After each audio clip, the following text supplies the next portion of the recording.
And now, back to our regularly scheduled program.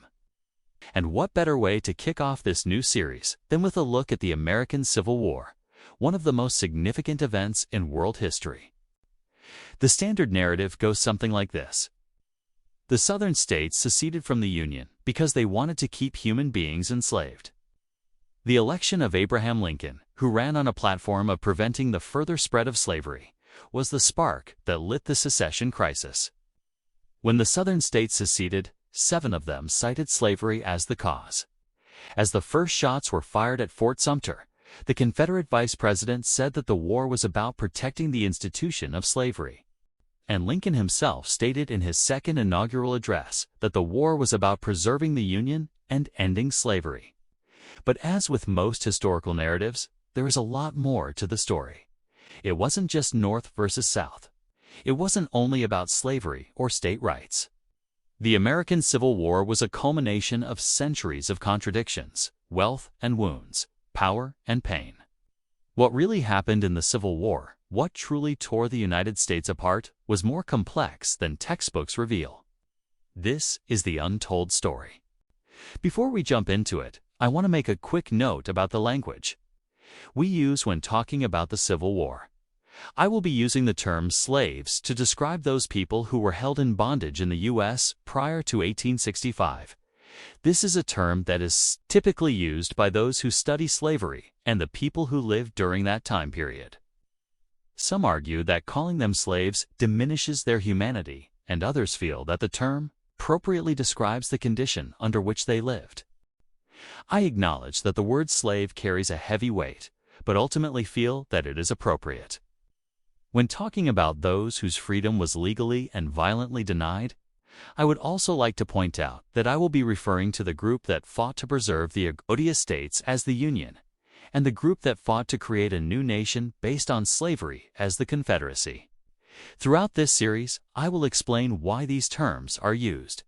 But for now, it is important to know that these names reflect the labels each side used for themselves. The people who fought for the Union referred to themselves as Americans, and the people who fought for the Confederacy referred to themselves as Confederates. When discussing the causes of the Civil War, most people think of slavery as the central issue. While it is true that slavery played a significant role, it wasn't the whole story. By the time of the Civil War, the northern states had already abolished slavery within their borders. And while some Northerners were very much in favor of ending slavery throughout the entire country, others did not share the same views. Many northern states had come to rely on the labor of African Americans, either as paid workers or unpaid family members. In addition, many Northerners feared the economic and social disruption that ending slavery would bring. So why then did the North fight to end slavery in the South and even go to war to preserve the Union? In order to answer this question, we need to take a journey back to the beginning of the United States, where we will learn how slavery came to be so deeply ingrained in the fabric of American society. When the first Europeans arrived in North America, they encountered many different tribes of Native Americans who had their own cultures, languages, and ways of life. Most of the indigenous people who lived in what is today the southeastern part of the United States spoke a language called Muskogean, and were known collectively as the 5 civilized tribes. At the time, the only Africans in North America were enslaved people, who had been brought to the southern colonies as indentured servants. In 1619, a ship carrying enslaved Africans arrived in Virginia. The men and women taken from Africa had been captured in tribal wars and sold to European slave traders, who transported them across the Atlantic to be auctioned off in the New World. Those early Africans were a mix of men and women who had been captured in tribal wars, and those who had been born in Africa but whose parents had been enslaved. Over time, the colonists shifted from using indentured servants to using enslaved Africans. Enslaved people were forced to work for life and could be bought, sold, and inherited as property. Slavery became such a profitable part of the economy that men and women began to argue over whether or not new colonies should be founded as slave-based economies or as free colonies. This debate contributed to the creation of what would become the United States. After declaring independence from Britain, the newly formed country grew rapidly as settlers moved west. The United States acquired new territories through purchases, treaties, and by winning wars against Mexico and Native Americans. During the first half of the 1800s, the United States acquired several new territories. As each territory prepared to become a state, the residents had to decide whether or not to allow slavery. Ultimately, 5 new slave states and 5 new free states joined the Union, keeping the balance of power between slave and free states relatively equal. However, this balance tipped dramatically in 1850 when California, a free state, was admitted to the Union. The Missouri Compromise of 1820 and the Compromise of 1850 were created in order to maintain the balance of power between slave and free states. As the United States acquired new lands, each territory's right to decide on slavery for itself kept the peace between slave and free states. But in 1854, this fragile peace was broken with the Kansas-Nebraska Act. This act applied the concept of popular sovereignty to the vast Nebraska territory, opening up the possibility of slavery in areas where it had previously been prohibited. The conflict between pro-slavery and anti-slavery forces in Kansas led to violence and was a major contributing factor to the start of the Civil War. The violence in Kansas became known as Bleeding Kansas, and the national political parties split along sectional lines. Meanwhile, the nation reeled from the Supreme Court's ruling in the Dred Scott case, which declared that enslaved people were not citizens and could not sue in federal court. The decision also stated that Congress had no authority to prohibit slavery in the territories. These events increased tensions between the North and the South. On April 12, 1861, Confederate forces fired on Fort Sumter in Charleston, South Carolina, marking the beginning of the American Civil War. The following 2 years would be filled with unimaginable loss of life. As the war continued, the issues of slavery and states' rights took on new urgency. Both sides realized that if the war went on long enough, the outcome could alter the course of the nation forever. The issue of slavery had been at the center of political debates since the nation's founding. But during the Civil War, it took on a new urgency. For the Confederacy, maintaining slavery was not just an economic necessity, but a way of life. The Southern states believed that they had the right to own enslaved people, and that the federal government had no authority to interfere. On the other hand, the Union saw slavery as a moral abomination that needed to be ended. For many Northerners, preserving the Union was just as important as ending slavery. They believed that the nation could not continue to exist with the stain of slavery on its soul. As the war dragged on, both sides became more committed to their positions. The Confederacy drafted the cornerstone speech shortly after the start of the war. This speech outlined the reasons for secession and the goals of the Confederacy. In it, Vice President Alexander Stephens stated that the war was about maintaining slavery and creating a new nation based on the belief that the enslavement of African people was a positive good. Meanwhile, President Abraham Lincoln worked to keep the border states in the Union while ending slavery. He issued the Emancipation Proclamation in 1863, which declared that all enslaved people in Confederate-held territory were to be freed. This executive order changed the nature of the war and set in motion the end of slavery in the United States. Ultimately, the Civil War ended with the defeat of the Confederacy and the abolition of slavery.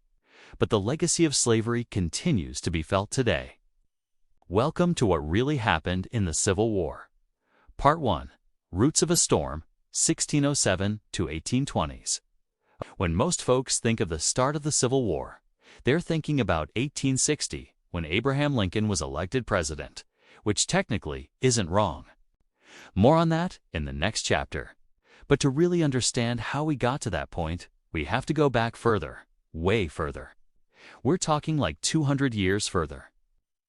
Jamestown, 1607. That's where we start our story because that was the first permanent English settlement in North America. And what the English brought with them to this new world was tobacco. And tobacco was great. It made the colony of Virginia a lot of money. In fact, it became the cash crop of choice for the South. Now, the colonists had been growing food for themselves since the very beginning.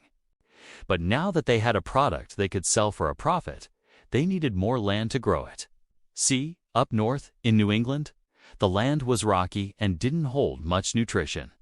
So most people there lived off the sea or carved out small farms from the forests. But down south, the land was flat, open and full of nutrients, perfect for farming. The only problem was, there were people living there. Thousands of people. They were called natives, and they were too keen on sharing their ancestral lands with these interloping colonists. So if you're the type of person who likes to make money, hates working, and loves beating the crap out of people, then colonial Virginia was the place for you. We'll get back to that whole beating the crap out of people thing in a bit. But first, let's talk about money. The colonists had an agreement with the English government. If they would come over and settle in the New World, they would basically be given the land for free. It was a great deal until it wasn't. The colonists were running out of land, and the English crown was starting to get greedy. In 1619, the House of Burgesses met for the first time. This was the representative assembly of colonial Virginia. They started to institute laws governing the colony, including a law that said any land not being used by its owner would be taken and given to someone else. The English were essentially giving the colonists permission to steal Native American land. Now, I'm no lawyer, but that seems pretty illegal. But remember, the English weren't exactly known for their moral consistency. The colonists stole a lot of land from the natives, and in exchange, they gave the natives smallpox, measles, and malaria. The population of natives in North America plummeted. By the mid-1700s, there were less than 100,000 natives left in all of North America. Enter slavery. At the time, the English owned many sugar plantations in the Caribbean, and they had a labor shortage. Africa was a convenient source of labor, at least in the eyes of the English. Men, women, and children were stolen from their homes in Africa, packed onto ships, and transported across the Atlantic. Most of them never made it. Those that did were sold at auction and became property of the colonists. Each individual enslaved person was considered property and therefore could be bought, sold, or traded by anyone who owned them. You might be wondering, wait a minute, if they were considered property, does that mean that I can just walk into a grocery store, grab a loaf of bread, and call it even? No. Unlike your local supermarket, the enslaved people couldn't leave whenever they wanted. They were forced to work from sunrise to sunset, 7 days a week. They were denied basic rights and freedoms, and they were forbidden from learning to read and write. Oh yeah, and if they tried to run away, bounty hunters were hired to track them down and return them to their owners. Slavery would be a contentious issue from the beginning. The northern colonies saw slavery as immoral and a stain on the nation's soul. To be fair, they also thought the southern colonies were full of backwards rednecks, who clearly needed to be kept in check. Southerners, meanwhile, felt that slavery was necessary. For their economy to thrive, it was easier to rely on enslaved labor than to try and hire free labor. Plus, it was too late to stop slavery anyway. It was part of their culture now. As the colonies grew, so did the number of enslaved people. By 1750, there were around 50,000 enslaved people in the colonies, 40% of whom lived in Virginia. There were two distinct societies emerging in the colonies, each with their own economic systems, cultures, and values. The South was wealthy, thanks to crops like tobacco, rice, and indigo, and relied on enslaved labor to keep it that way. The North had smaller farms and was more involved in trade and commerce. It was also home to the burgeoning Industrial Revolution. Over time, it became more densely populated and more diverse as well, with lots of immigrants coming through. One of the main differences between the North and South was their stance on slavery. As the abolitionist movement gained steam in the North, Southerners became more defensive of slavery. On paper, slavery was legal throughout the United States, but in practice, it was mostly limited to the South. The Missouri Compromise of 1820 was an attempt to maintain the balance of power between slave and free states. When Missouri initially applied for statehood in 1816, it was admitted as a slave state. 3 years later, when Maine was admitted as a state, it was admitted as a free state. The Missouri Compromise essentially said that any new slave state would be matched by a new free state, keeping the balance of power between the two sides. But the balance of power was shifting. As more states were added to the Union, the North was quickly becoming more populous. In 1830, the North had 10 million more people than the South. And as more people moved to the North, more political power they would gain. The South knew this, and they were terrified. So the question becomes, why did they fear losing political power so much? Well, it's complicated. For starters, the vast majority of states were still slave states. In 1830, out of 26 states, 13 were slave states. Also, at the time, the South had the best politicians. Even though they had fewer people, they knew how to play the game better than the North. Here's how it worked. When a president died or was unable to finish his term, the vice president took over. For example, when President William Harrison died 1 month into his term in 1841, Vice President John Tyler became president. In 1845, President Tyler was succeeded by Vice President James K. Polk. Do you see where this is going? The vice presidential slot was basically a sinecure, a job that paid really well but didn't require much work. All you had to do was live in the same state as the sitting president. So what happens? Southern states would always vote for their own representatives to be president, and then those presidents would appoint Southerners as vice president. That means that most of the time, the South had the most powerful position in the federal government. But eventually, the North would catch on to this trick and begin electing their own presidents. The first president from the North was Martin Van Buren in 1836. Then came his protege, James K. Polk, in 1844. 4 years later, President Polk would die, and his VP, George M. Dallas, would become president. You know, just so we're clear, Dallas was elected vice president under President Polk, but he was the VP from the North.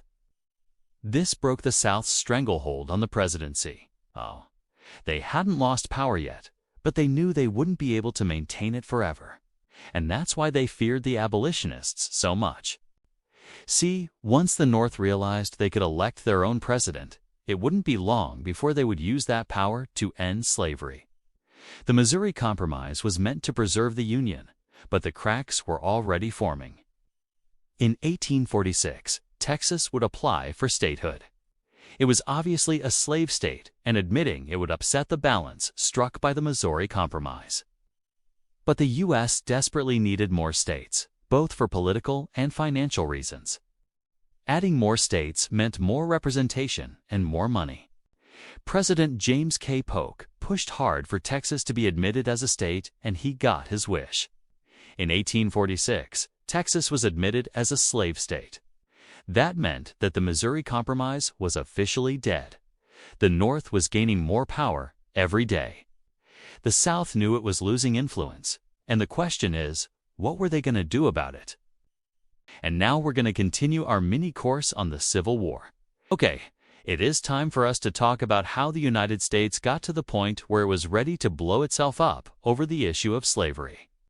So to review, remember at the end of our last video, we talked about how the Missouri Compromise of 1820 temporarily diffused the issue of slavery as the U.S. acquired new territories. But it didn't really solve anything. In fact, as we begin this video in the 1830s, territorial disputes over slavery are only going to get worse. So let's get right into what happened in the 30s, 40s, and 50s, and how that set the stage for war. Alright, so remember how the Industrial Revolution created a bunch of new jobs and economic opportunities in the North? Well, that was happening during the 1830s and 1840s, and that created some problems for the South, because the Northern economy was changing. More factories and railroads were being built, and that required lots of labor. Initially, many people from the South migrated to the industrial centers of the North to take those new jobs. But eventually, word got around that life in the North wasn't that great, and the northern states began to pass laws protecting the rights of factory workers. Remember, child labor was totally a thing back then. Anyway, the result was that fewer southern whites moved north. And when that happened, the South started to freak out because they feared that abolition of slavery would be next. At the same time, the Southern economy was doing quite well because of the cotton boom. See, the invention of the cotton gin had given the South an economic boom by making it easier and cheaper to process cotton. As a result, the demand for cotton went way up, and that meant a lot of profit for Southern planters. At the same time, the expansion of slavery into new territories further cemented the institution of slavery in American society. Meanwhile, abolitionist sentiment was growing in the North, as evidenced by the Liberator, a newspaper founded by William Lloyd Garrison in 1831, which shocked Northerners with its radical calls for immediate abolition. And then there was Frederick Douglass, a former slave who escaped to freedom in the North and then wrote a narrative of his life. He traveled all around the country giving speeches and telling his personal story of how horrible slavery was.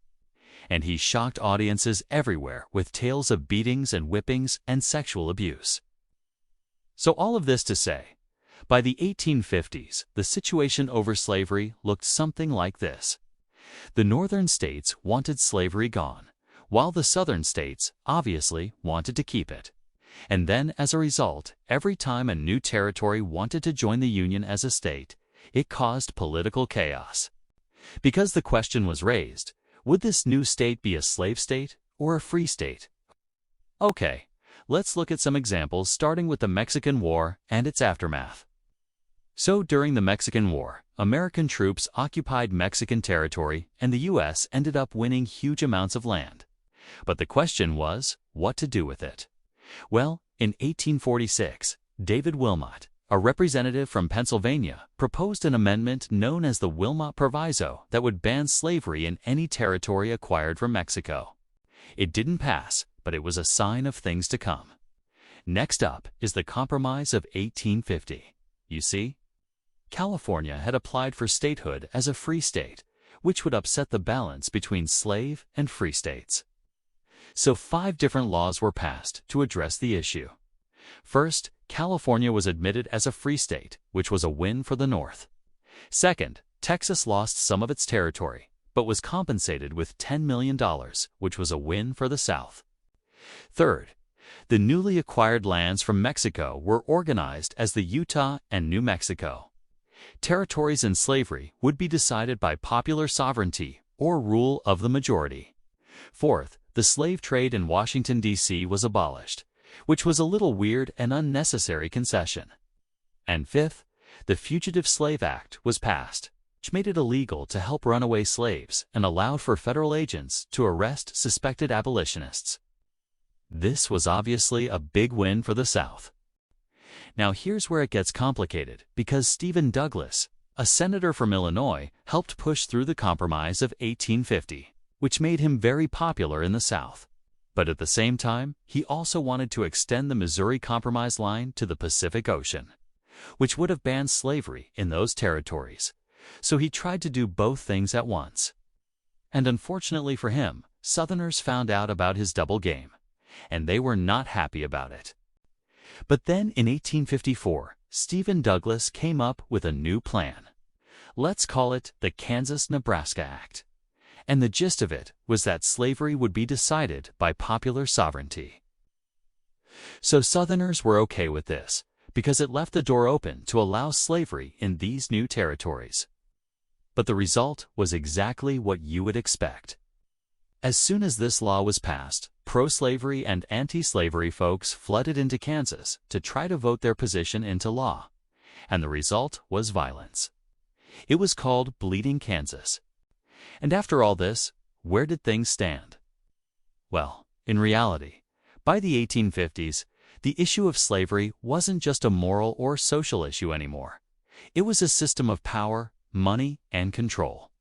Slavery was deeply embedded in the Southern economy, and politicians in the South feared that, if they allowed slavery to end in any territory, eventually it would lead to the abolition of slavery throughout the entire United States.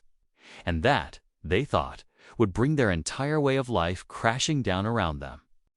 Meanwhile, Northerners saw slavery as morally repugnant, and they had no desire to expand it any further. In fact, they wanted it to die out as quickly as possible. And the problem was that neither side was willing to compromise anymore. Okay, so at this point, let's go ahead and look at a map showing the different regions and their dominant economic activities. As you can see, the Northwest was industrial and commercial.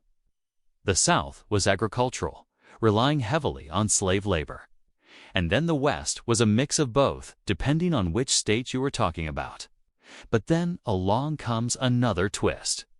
Up until this point, the issue of slavery had been primarily an argument between the northern and southern states. But in 1856, a new party emerged that would change everything. They called themselves the Republican Party, but most people just called them the Republicans. And their platform was entirely centered around opposing the expansion of slavery into new territories. So they weren't abolitionists. They didn't necessarily want to end slavery where it existed. They just didn't want it to spread. Last time we talked about how the fight over slavery in new territories became a central issue in the growing divide between the North and the South. And then at the end of that episode, we saw how the issue of slavery in the federal territories came to a head when Stephen Douglas managed to pass the Kansas-Nebraska Act, which allowed for popular sovereignty to determine the fate of slavery in those territories. But even though this law did manage to avoid an immediate crisis, the larger issues that it sidestepped remained. And in many ways, the situation was actually made worse because the Kansas-Nebraska Act reignited and radicalized the debate over slavery. So before we get to how things spiraled into war, let's just quickly review where things stood in the 1850s. Slavery was obviously still legal in the United States, but the national consensus that had previously existed regarding the morality of slavery started to break down during this period. The Second Great Awakening, which we started talking about in episode 19, led to increased religious fervor and an emphasis on personal conversion experiences. And for many Americans, this coincided with a growing opposition to slavery. This was especially true among the evangelicals who believed that it was part of their divine mission to convert Native Americans and enslaved people to Christianity. And they argued that you couldn't really do that while supporting their oppression. Groups like the American Colonization Society, which wanted to end slavery by sending freed slaves back to Africa, lost steam in the 1830s when it became clear that there just wasn't enough money to make that plan feasible. But in the 1840s, abolitionism emerged as its own distinct movement.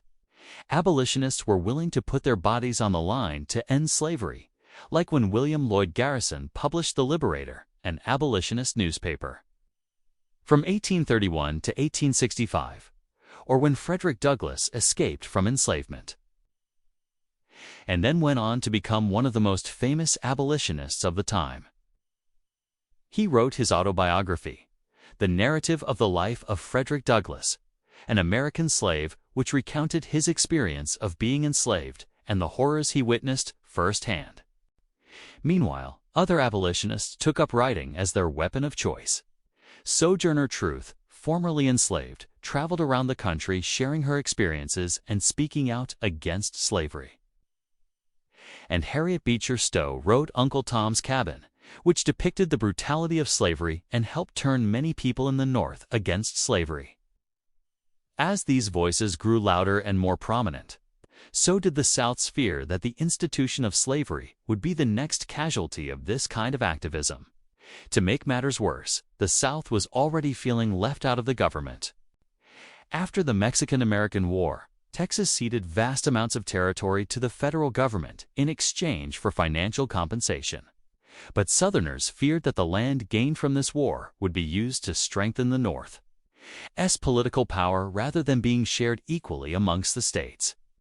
This fear only intensified when the Compromise of 1850 admitted California as a free state, further tilting the balance of power away from the South. These feelings of disenfranchisement were only amplified when the Kansas-Nebraska Act gave the people living in those territories the right to decide whether or not to allow slavery. since the process of surveying the land and organizing it for settlement would take years.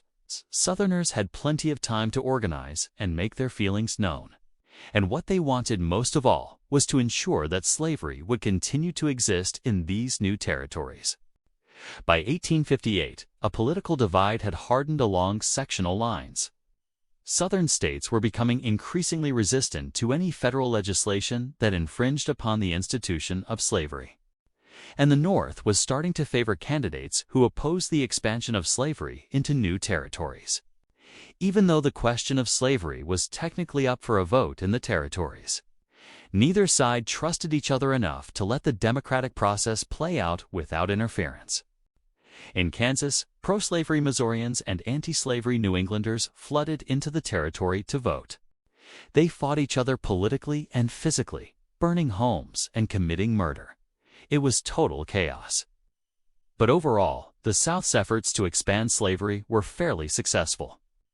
Only one of the new territories that were added to the Union between 1850 and 1860 as a result of the Mexican-American War, Nebraska, barred slavery, whereas for new states created during the same period, Kansas, Minnesota, Oregon, and Iowa all allowed slavery, even though it was technically up to the residents to vote on the issue.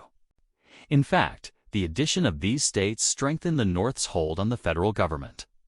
By 1860, the North had an almost 20% advantage in population compared to the South, and therefore an equal advantage in voting power. In response to all of this, Southerners began openly discussing secession. When the Republican Party nominated Abraham Lincoln, a man who ran on an anti-slavery platform, for president in 1860, it was the last straw. Even though Lincoln did not advocate for the abolition of slavery, he was very much against its expansion. And that was enough for Southern states to see him as a threat to the institution of slavery. On December 20, 1860, South Carolina became the first state to secede from the Union. 6 more states followed between January and February 1861, creating what would come to be known as the Confederate States of America. Though the Confederacy did have its own constitution, which outlined the rights of states and the limitations of federal power, it's important to remember that the delegates who wrote this constitution were not creating a new nation. They were withdrawing from an existing one. For the delegates of the Confederacy, secession was about preserving the institution of slavery. For the delegates of the Union, secession was high treason.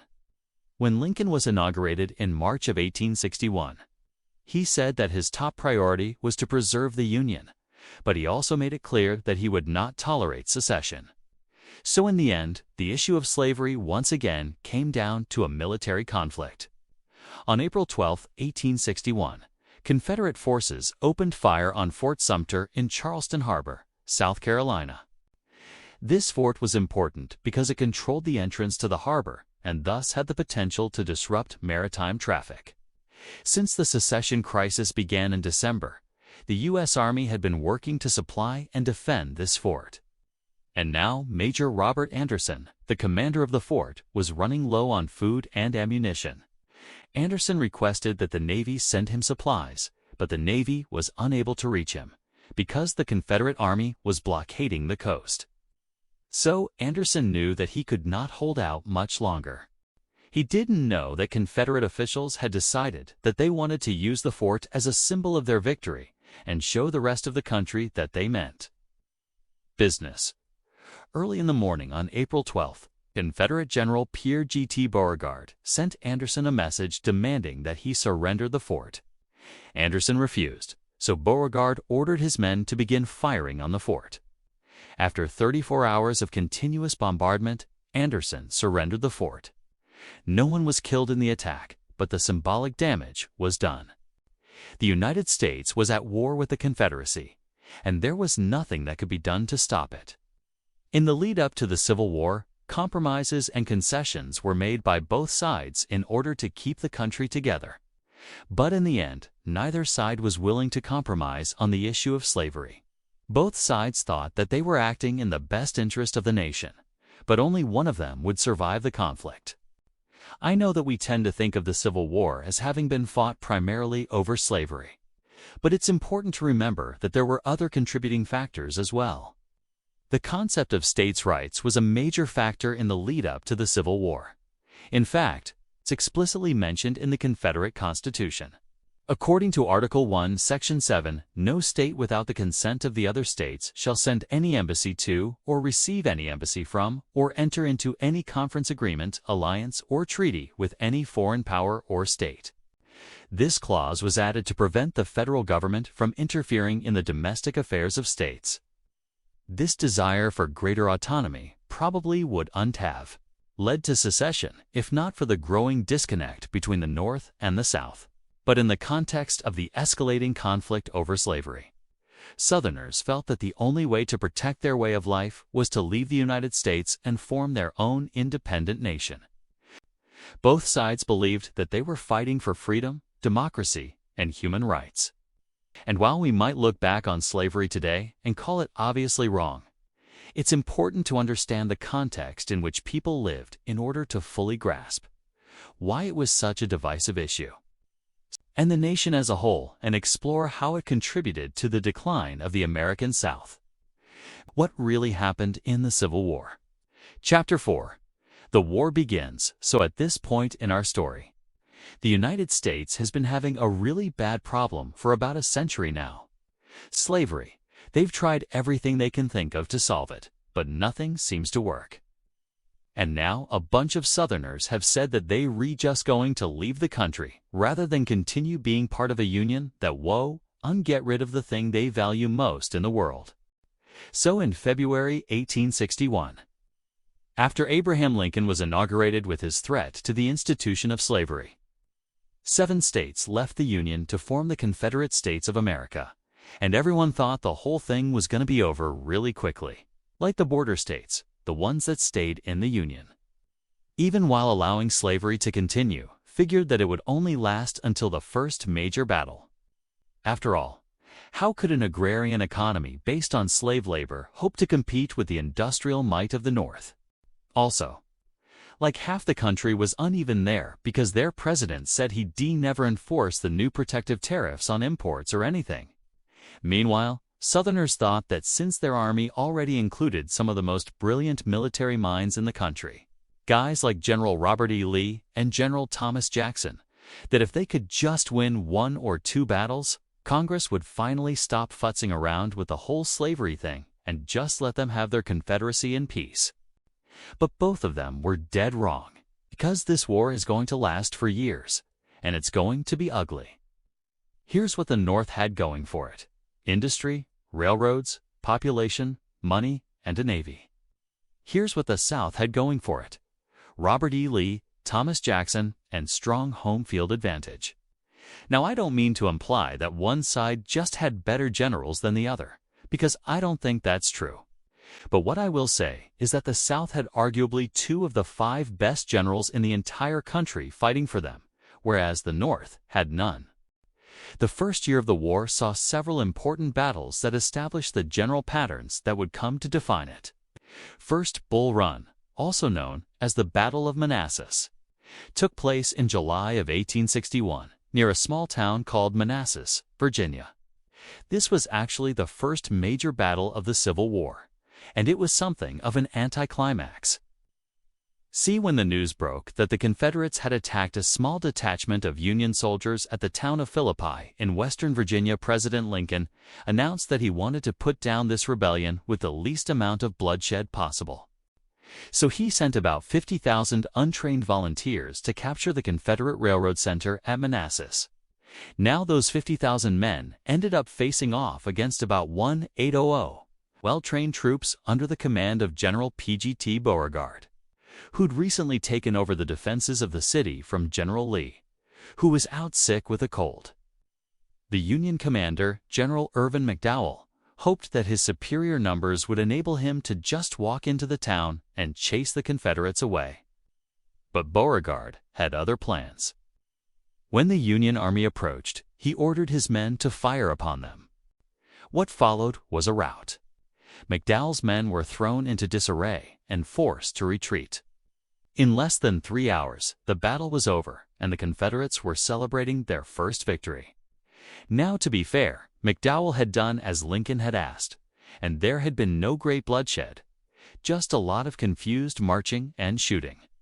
But the result was that when the smoke cleared, nobody was willing to bet on the outcome of the conflict anymore. And if you're looking for a single moment when the American public went from complacent to panicked, that was it. After Bull Run, both sides began to mobilize, which meant that more men would enter the service of both armies. But also, that military leaders would begin shifting their focus from winning individual battles to trying to win the entire war. As a result, they started thinking in terms of logistics, supply lines, strategy, and endurance. By April of 1862, General Ulysses S. Grant had positioned his forces along the Mississippi River with the goal of taking the city of Corinth, which would cut off the Confederacy's vital supply line to the west. His plan was to send two separate armies through Tennessee and Mississippi to meet up in western Kentucky and then march east together to Louisville and ultimately Washington. Meanwhile, General Don Carlos Buell would draw Confederate forces south out of Bowling Green, Kentucky, into Middle Tennessee, where they could be more easily defeated. And as complicated as that sounds, it was actually really simple compared to the plan that the Confederates came up with. See, to fight the war effectively, they knew that they needed to be able to look beyond just the military and take into account the economic needs of their nation. For example, General Albert Sidney Johnston understood that Grant's army outnumbered his own by almost 2-1. However, in order to prevent Grant from sending reinforcements to Shiloh, General Leonidas Polk was given the task of defeating General Grant's friend, General Henry Halleck, in a battle near the Missouri-Kentucky border at a place called Fort Donelson. Now, if Polk could force Halleck to retreat, Johnston reasoned that he'd be unable to reinforce Shiloh, and so he'd be forced to retreat back to the Mississippi.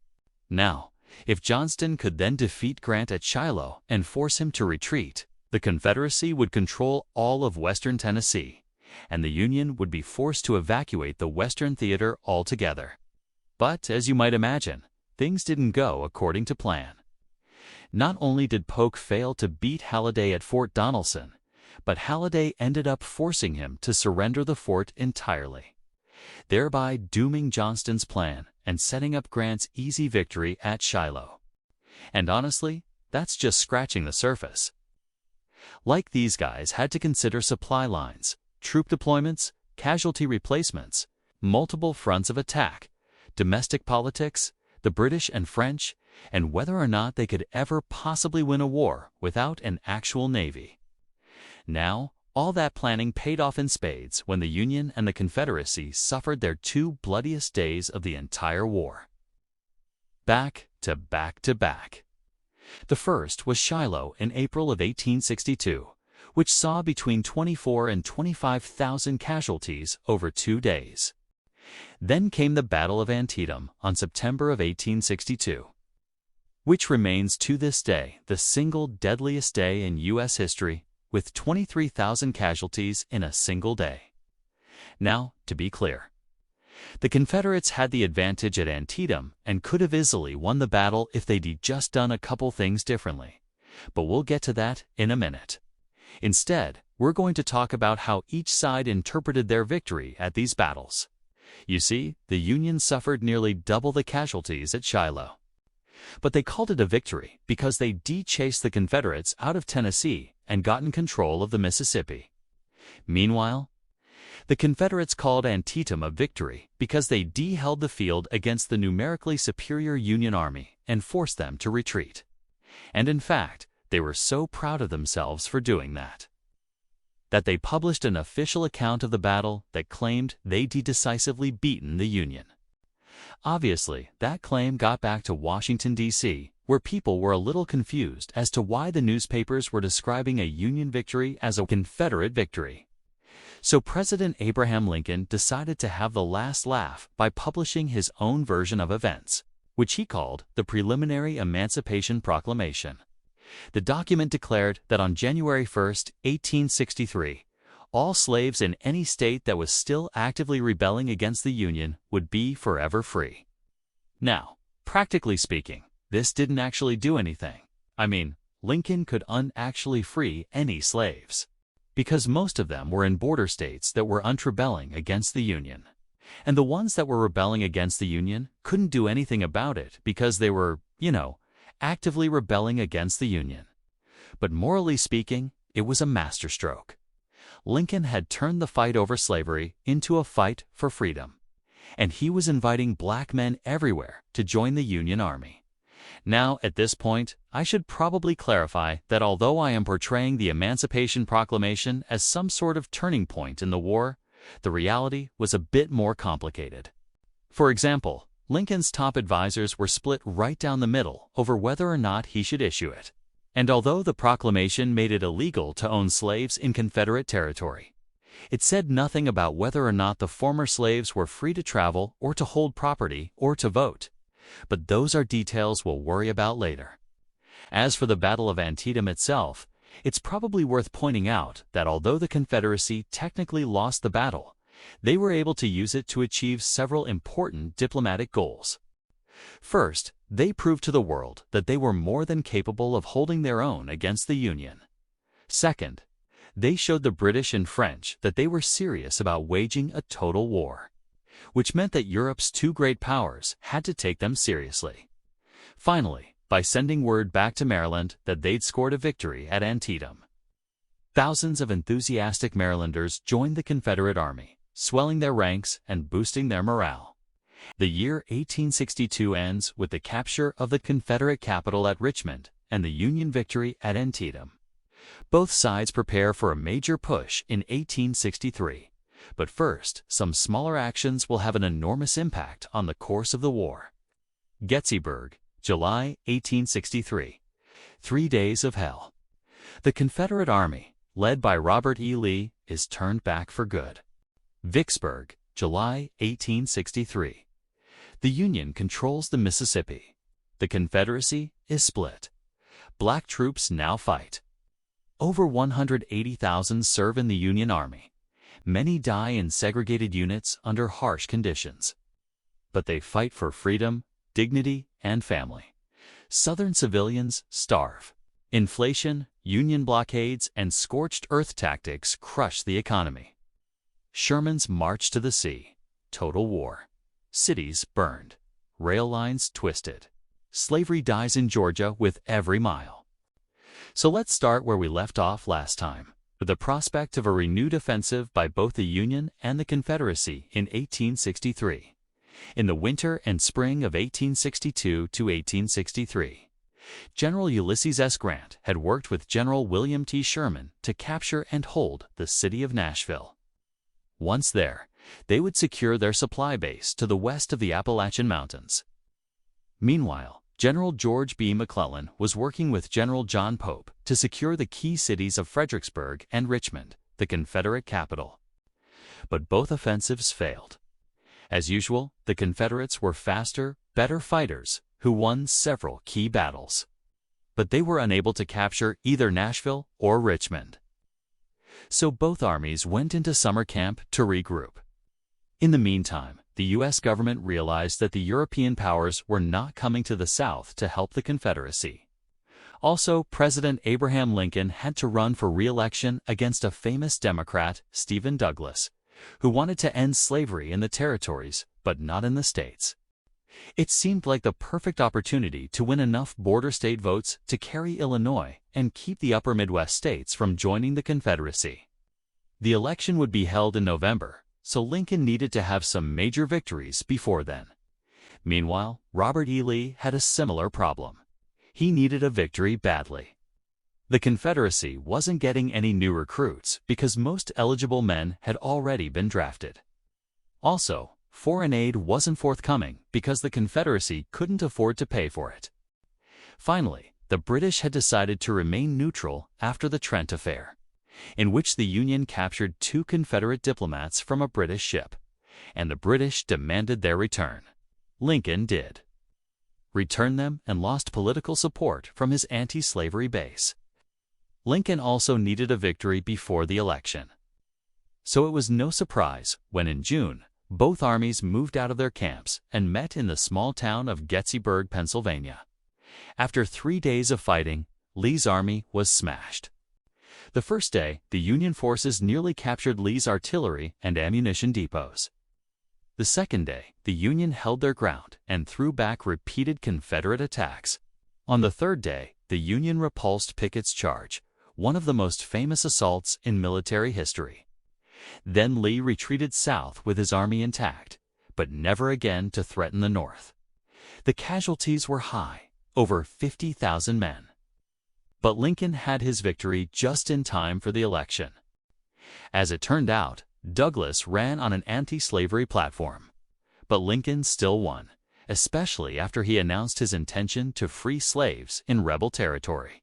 For his part, Lee was court-martialed by a group of Confederate congressmen, but he was cleared of all charges and returned to the field. Soon he would lead his army on its last great offensive of the war. But first, we must cross the Mississippi River and look at another critical battle. In the West, General Ulysses S. Grant had taken the city of New Orleans and then set his sights on the city of Memphis, Tennessee. The Confederates stopped him at the Battle of Middle Creek, but soon he was on the march again, pushing the Confederates toward the Mississippi River. At the same time, General William T. Sherman was moving through Alabama toward Atlanta. Grant pushed his way up the river, and the two armies met at the siege of Vicksburg, Mississippi. Grant laid siege to the city while the Confederates tried to break through. Their leader, General John C. Pemberton, hoped that the Union soldiers would leave if he could just get relief. But the Confederates suffered terrible casualties and finally surrendered the city on July 4, 1863. The Mississippi River was now open to the Union Navy, and the Confederacy was cut in half. Grant returned to his headquarters at Memphis, and Sherman continued his campaign against Atlanta.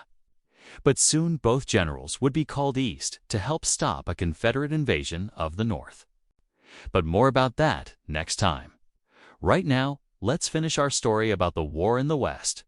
In 1863, the war had become increasingly costly for the South. Although black people weren't allowed to vote or hold office, they were taxed like everyone else.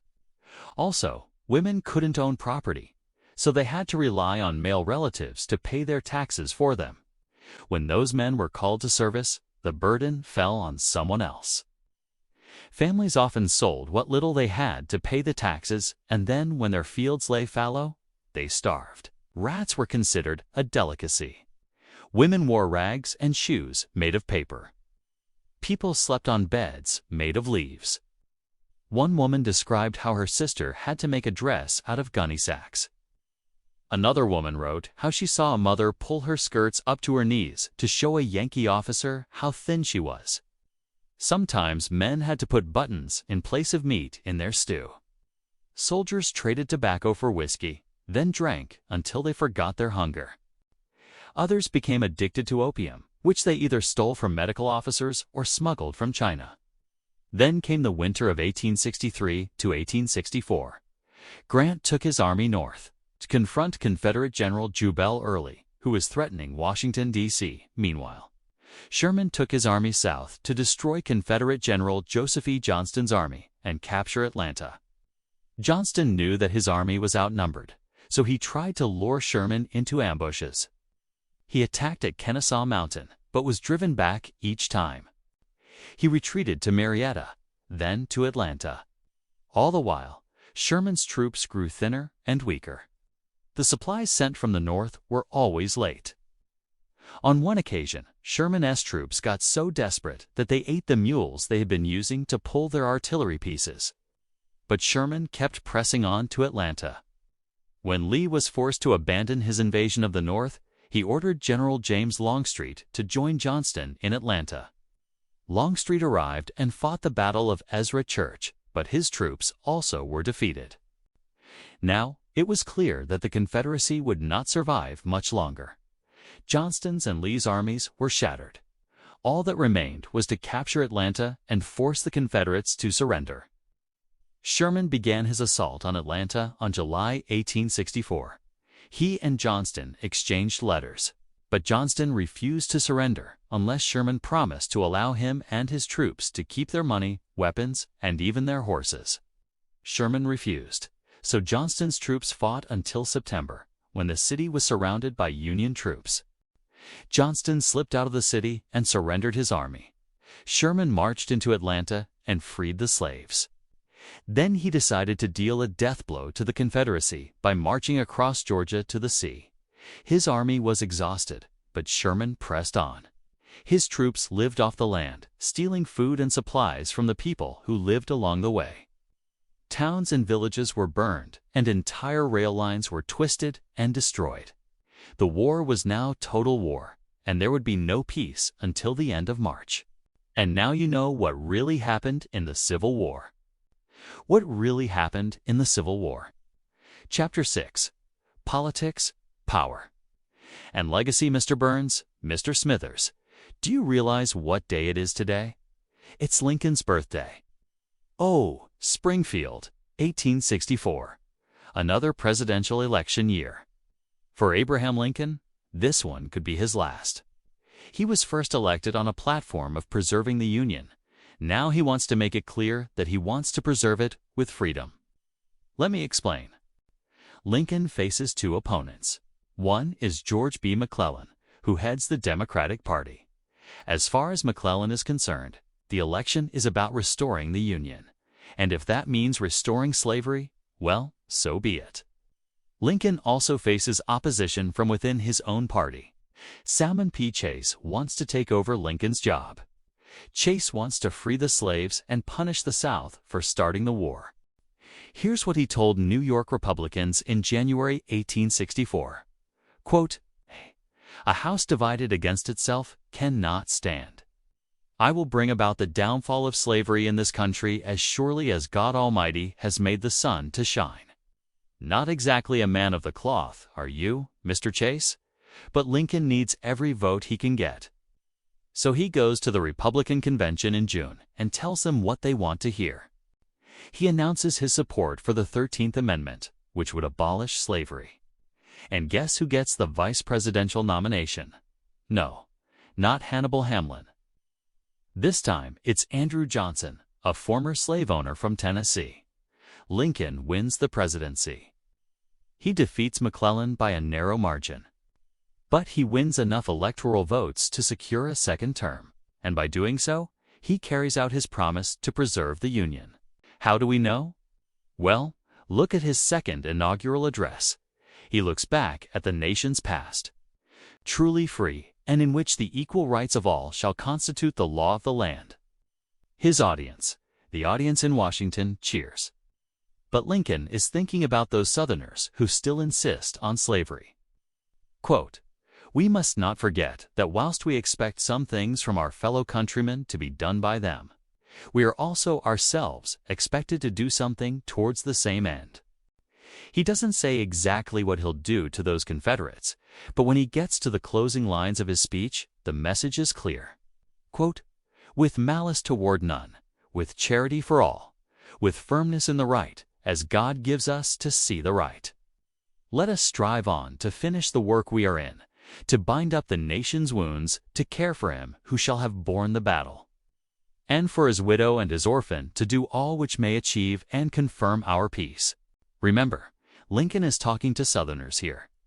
He wants to finish the work of the war.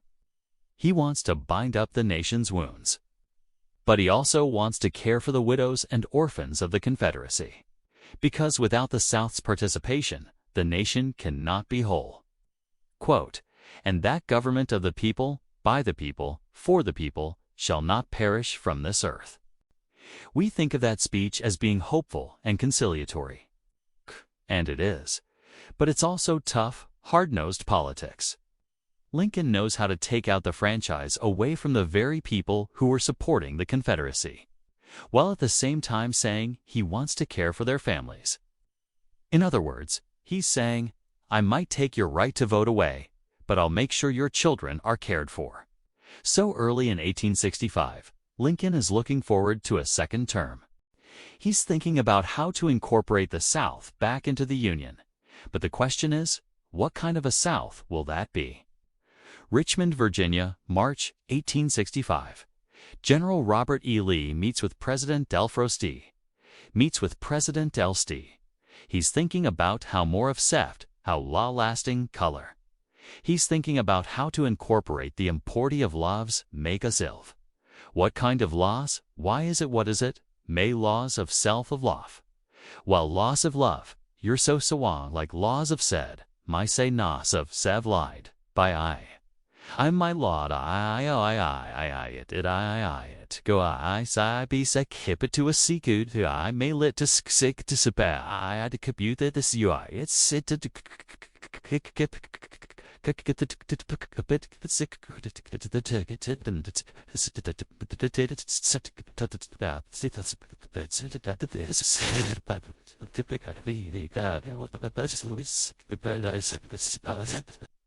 Jefferson Davis. Davis asks Lee how much longer he can hold out. Lee replies, I do not see that we can do much more than to die.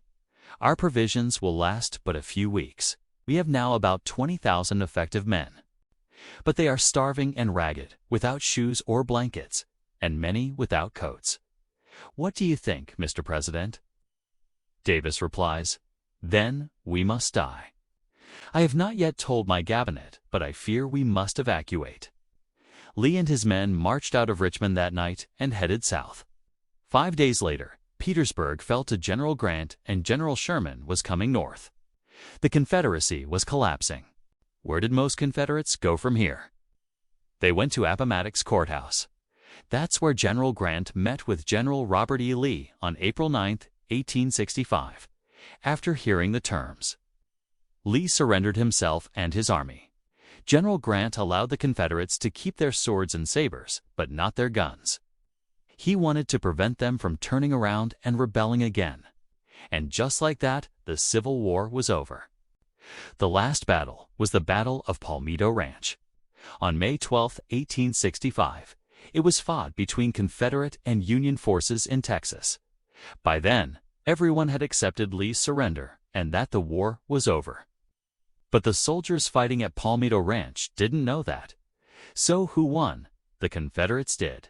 Their commander was Captain John Saunders. He led just 40 men against 200 Union troops. The Confederates attacked at dawn and drove their enemy into the river.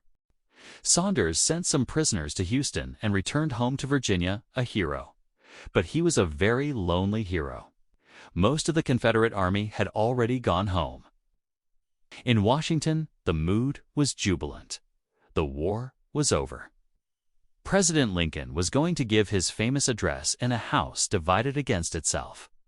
Shall not stand speech at the National Cemetery in Gettysburg. But 5 days after Lee surrendered, Lincoln was dead. They were watching a comedy called Our American Cousin. It was a Civil War satire. Lincoln loved to laugh. But halfway through the third act, as Lincoln sat slumped in his chair, he was shot in the back of the head. Booth escaped, but Lincoln was taken to a house across the street. He died there early the next morning. Vice President Johnson took over and vowed revenge. Now is the time for care, he said, that the assassin Booth, the conspirator, Lincoln's murderers, may be hunted, captured, and punished. What was Lincoln's position on slavery when he ran for office in 1860? Was it this issue that caused the Civil War? You know how they say history doesn't repeat, but it rhymes. Well, today we're going to rewind the tape and look at an event so big, so brutal, so consequential that its echoes are still felt in our world today. The Civil War. But here's the twist. We're not going to talk about the battles, the strategies, the heroes and villains. We've heard those stories a million times. Instead, we're going to dig deeper, deep into the aftermath. What happened after the guns fell silent? What happened to the nation afterwards? What does this war mean for us today? It's me. This is Crash Course. Now, if you're anything like me, when you think of the Civil War, images spring to mind. Soldiers in blue and gray uniforms, Abraham Lincoln striding purposefully across a battlefield. Maybe some guy named Honest Abe giving a famous speech on some random hill. But what about the aftermath? How did this war reshape the United States? And hey, before we jump in, I just want to acknowledge that this episode will deal with topics that can be disturbing, including slavery and violence. If you need resources to process any of this, we'll put a link in the description below. Okay, let's dive in. So let's start with the elephant in the room, or more accurately, the skeletons in the closet, because there were a lot of dead people. The Civil War was the deadliest conflict in U.S. history. More than 620,000 people died. And yet it was also a nation trying to rebuild itself. As the saying goes, war is hell. But after the fires of conflict have died down, there's still the mess to clean up. And nowhere was this more true than the American South. The war had ripped it apart, literally. The economy was in tatters. Farms sat abandoned. Cities lay in ruins. And then there was the question of what to do with 4 million formerly enslaved people. Well, at the end of the war, the 13th Amendment to the Constitution passed, which officially abolished slavery in the United States. But while this amendment was a hard-won victory and a necessary step toward equality, it wasn't enough. In reality, it meant little without economic and political rights. Many formerly enslaved people hoped that the government would make good on its promise of 40 acres and a mule. That meant land. Former enslaved people wanted their own farms and homes. They didn't get it. Instead, most were forced back into labor under a system called sharecropping.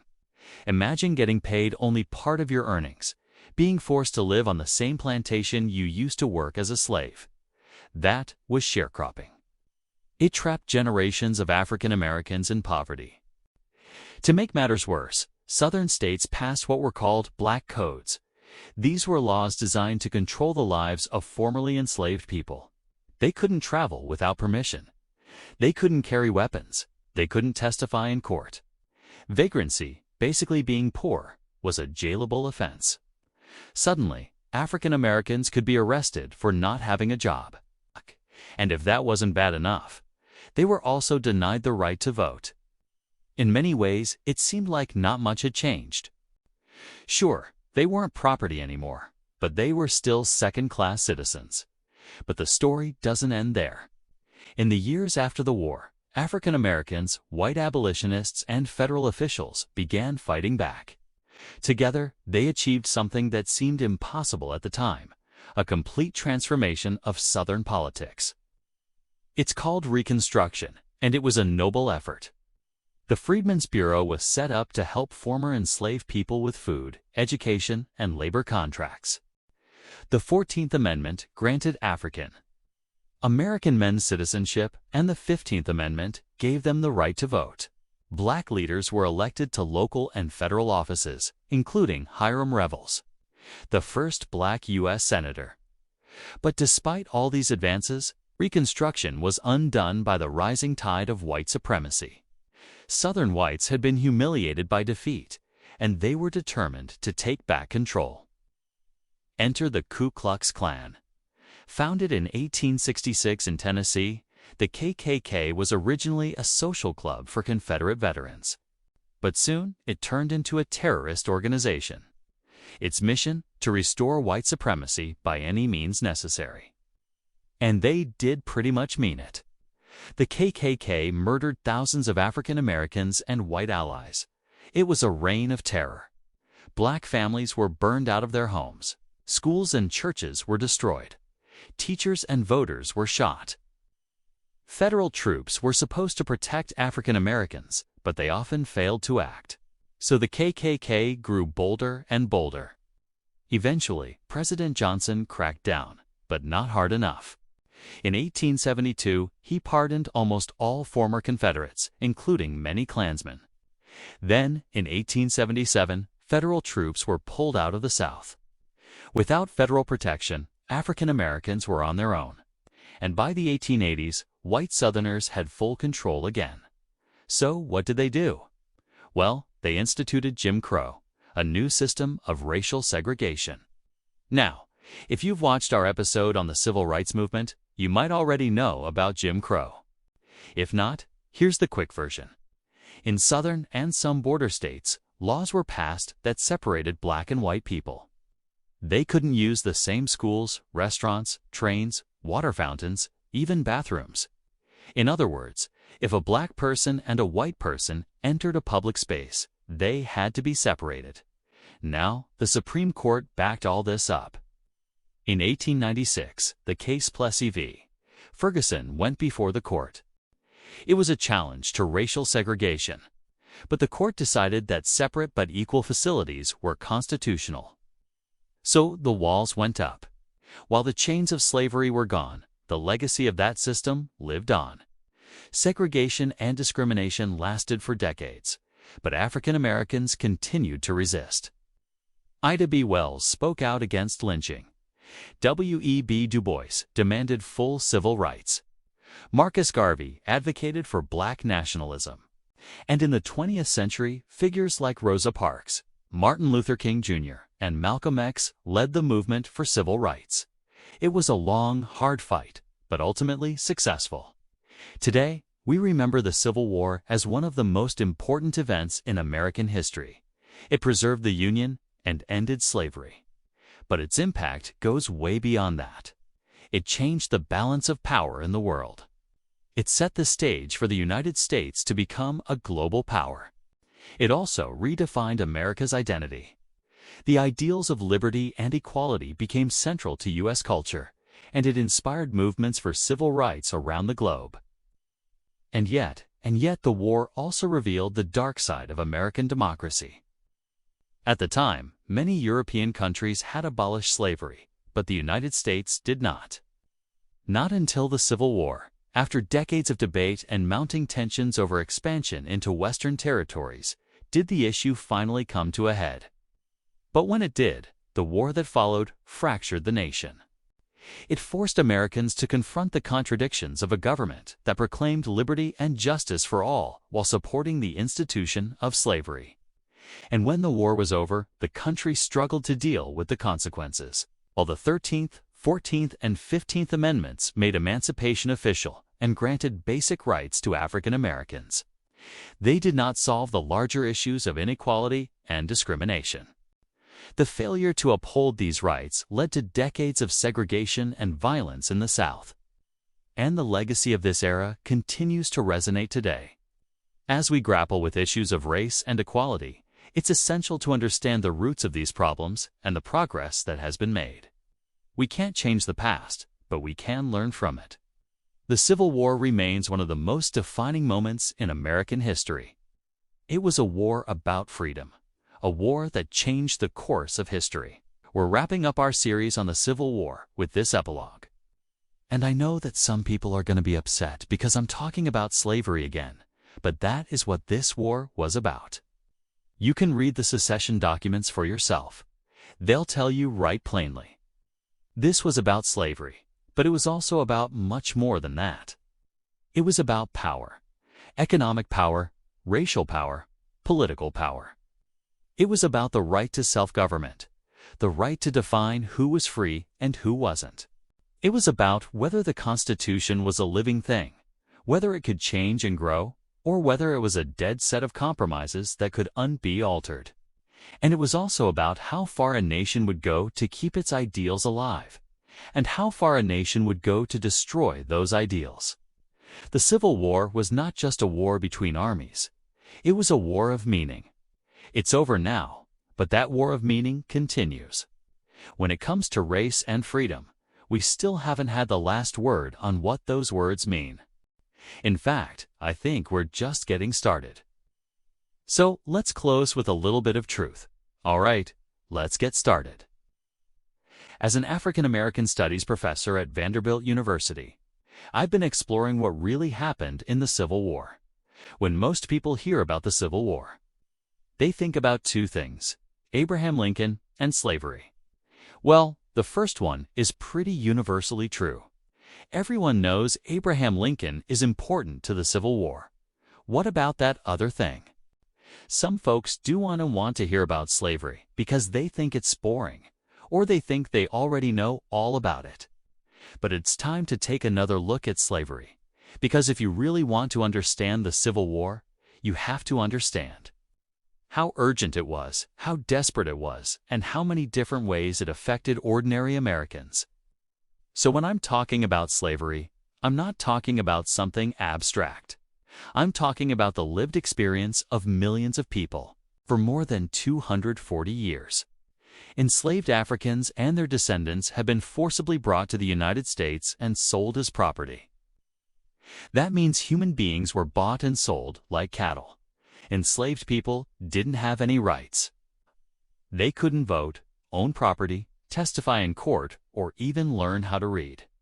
If you tried to run away, you might get shot. Their children could be sold away. They could be whipped for almost any reason or no reason at all. Men, women, and children all were forced to work for nothing, not even for a wage. Now, this goes back to the founding of the United States. It's everywhere in the Declaration of Independence. Talk about your grievances against King George. He's the one who started the slave trade in America. Slavery is woven into the fabric of this country. So then you have to ask yourself, why did it continue for so long? Well, the answer is power. Slavery is about power. It's always been about power. The original colonies started building fortunes based on growing crops like tobacco with the labor of enslaved Africans. By the 1860s, states in the South had more wealth and enslaved people than they had in anything else, including factories, farms, and banks. So the Southern states wanted to keep slavery going because it made them money. But it wasn't just about money. The Southern states wanted to keep slavery because it gave them political power, especially in the U.S. Senate. Each state got 2 senators regardless of population. So even though enslaved people had no rights, they were still counted for the purpose of representation. As long as there was slavery, Southern states had the upper hand in the U.S. Senate, and they weren't about to give that up without a fight.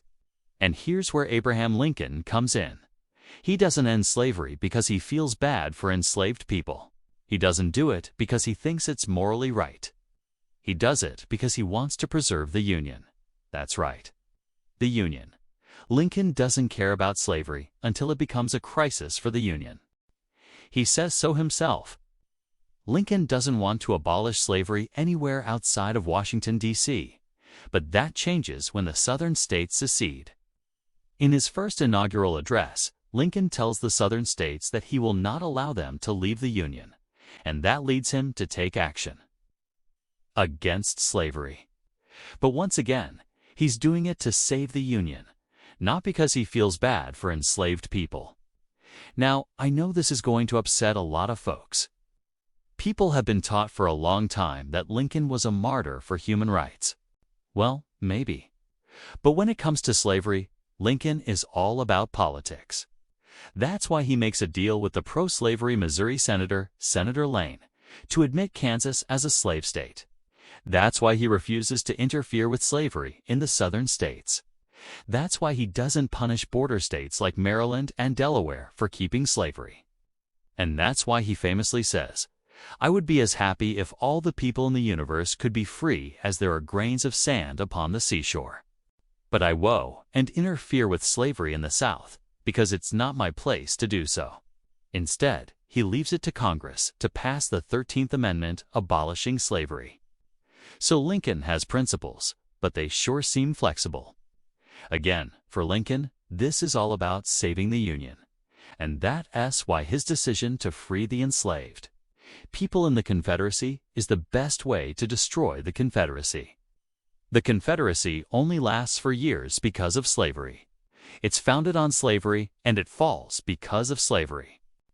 The Confederate States of America can't win the war. So they try to negotiate a peace treaty with Lincoln. But Lincoln won't even meet with them unless they promise to abolish slavery. And after 4 years of war, when Lincoln is assassinated, the 13th Amendment passes and slavery ends. So Lincoln gets his Union, and we get rid of slavery. Except we don't. Slavery doesn't end. It goes underground, becomes harder to see, but it's still there. In the late 19th century, sharecropping becomes a widespread system throughout the South. Sharecropping is basically slavery by another name. Former enslaved people don't have any money, so they work for white landowners in exchange for a share of the profits. Sounds fair, right? Well, no, it's not fair. The sharecropping system keeps former enslaved people trapped working the land of white folks. They don't own the land. They don't own the tools. They don't even own their own houses.